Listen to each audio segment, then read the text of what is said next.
जणांमध्ये संधिवाताचा खूप सारा प्रॉब्लेम जाणवतोय.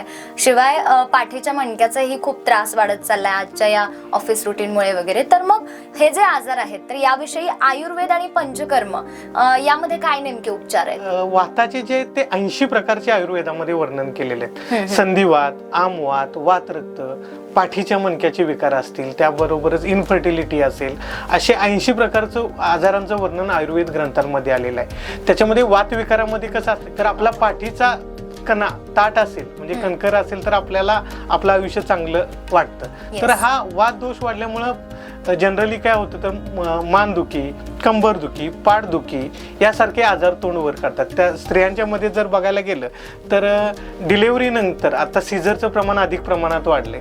त्यामुळं पूर्वीच्या काळात जी शेकशेगडी केली जायची म्हणजे त्याला आम्ही सुतिका परिचर्या असे म्हणतो, ती व्यवस्थित न केल्यामुळं स्त्रियांच्या मध्ये संधिवाताचं आणि पाठीच्या मणक्याचे आजाराचं प्रमाण अधिक प्रमाणात वाढतंय असं दिसून येतंय. तर यासाठी आयुर्वेदामध्ये औषधी चिकित्सा, पथ्य आणि त्याबरोबर पंचकर्म या पद्धतीने उपचार केलं तर आपल्याला चांगला फायदा होतो. आणि संधिवाताच्या आणि पाठीच्या मणक्याच्या विकारामध्ये बस्ती उपचार पद्धती ही वरदान ठरत आहे. त्याचबरोबर रक्तमोक्षण चिकित्सेचाही चांगला फायदा होतो. त्यामुळं रुग्ण चांगल्या पद्धतीनं बाहेर पडू शकतात.